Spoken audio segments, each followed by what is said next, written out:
I I want to first of all, a couple of things I want to touch on here.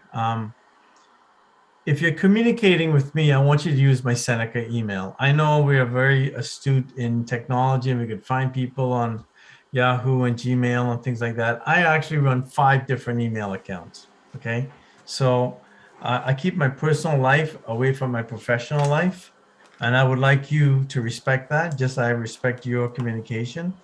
So I would appreciate that if you have an issue, that you take down my Seneca email and you stay on the Seneca email platform. I will not respond to any communication on my personal email accounts. So just an FYI, I appreciate that you respect my wishes on that. And that should be for everybody in the college as well. Um, so before I get going again, I'm going to deal with who is here. Anybody have any questions or concerns other than the fact that I keep making a mess of the Zoom meetings? Usually it doesn't have this problem, but anyway, any questions or thoughts? Uh, no, geez, are you serious? Did I write that? Faculty information. Don't tell me I did that. I did write Gmail. You are the best. How is that possible? Oh, oh my God.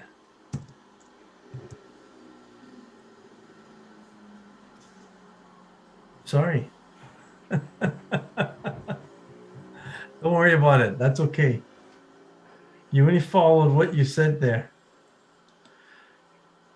How do I create all this problem? I'm usually not this bad. So thank you, Masri. I appreciate that. So let's get back to where we are. Holy cow, smokes. It's not usually not this bad. So again, my error. I shouldn't have done that, but I did it.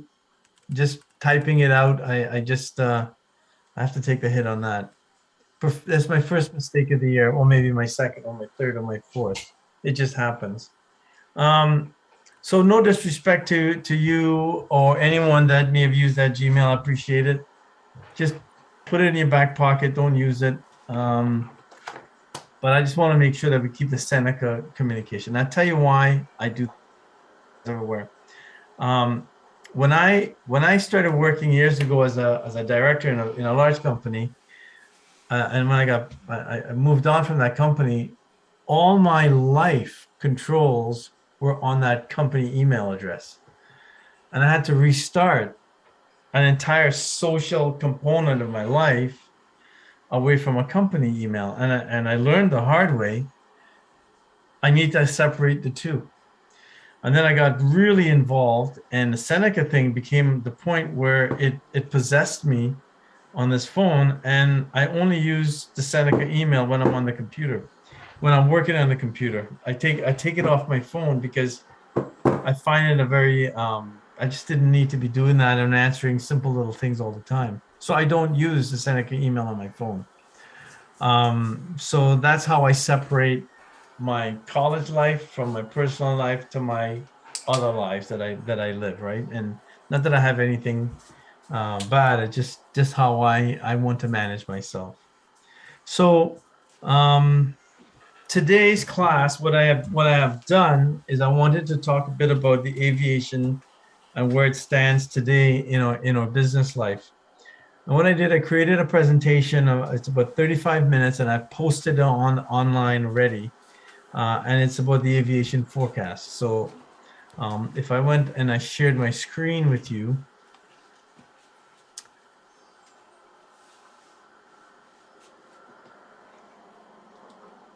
right? If I share my screen with you, you'll see that in it, you can look at the presentation, you can press play, and or download the file, and you can watch it directly on that. And it's the same presentation that's listed on this particular week 2 module. Now, week 2 module, I have 2 reports that I would like you to read properly.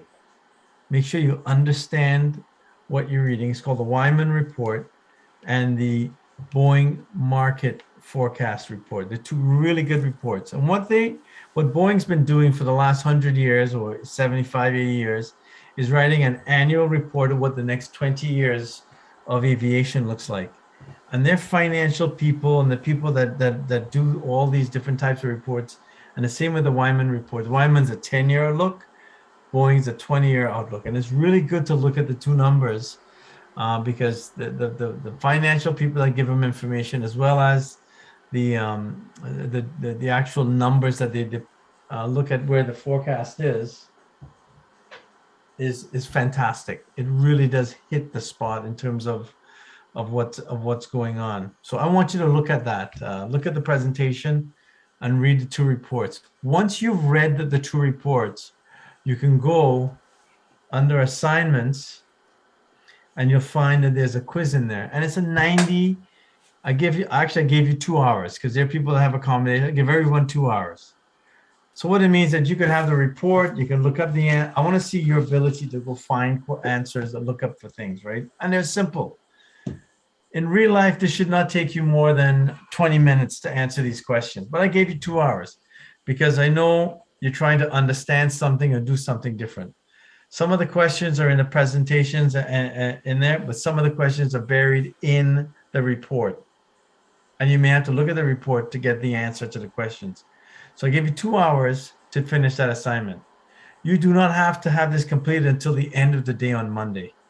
So today's class is a little bit of you're on your own to read the report, watch the presentation, and continue on. Every once in a while, I will do a class like this to provide you the opportunity to do it early, to do it middle, to do it at the end of the day, do it on the weekend. It's your choice. It's more of an adult learning scenario from my point of view.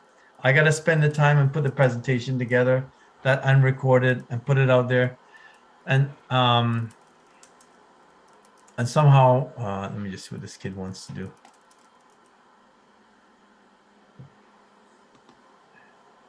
Hang on.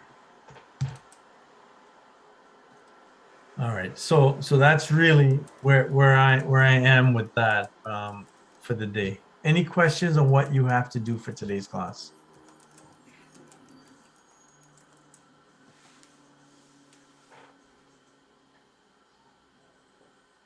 That's right. You can't go back and forth. It's one question. It's randomized. It's one question. You can't go back. So you got to remember something, right? Just think about this, right? In our old life, you'd be sitting in a classroom, and I'd ask you the questions, and you have to write the answers. In the new life, you're sitting at home. You have the document open on a web page. You open the web page. You look at it, and you go back and forth, right? It's the only way I can do it. That's why I gave you a little extra time. I want you to get accustomed to using the assignment tab, using the quiz component, looking at information, looking up for information, trying to answer the question, go to the next one. Okay, so you got lots of time to do it. Lots of time. That's why this module is for you to do it. Any other questions?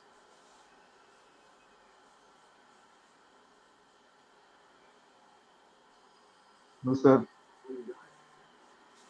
Okay, so in that case, I will say to you guys, I'll stay online for about another half an hour, 40 minutes, but you guys can do the assignment and do the reading, and you're on your own. All right? And listen, I apologize for putting my Gmail out there. I never thought I did that, so I'll take the hit on that one. Oh my God, it's not funny. It's not funny. I said, when these kids get my Gmail account? What's going on here? Then I realized I sent it to them. I need to give my head a shake. All right, guys. I want you guys to have a great day. Complete the exercise.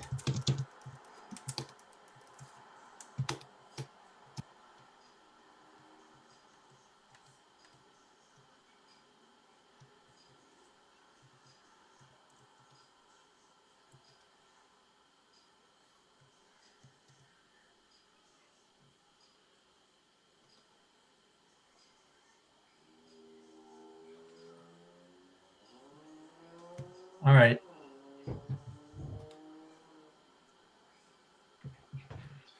All right, I'll stop sharing. Okay, so any other last chance? All right, good.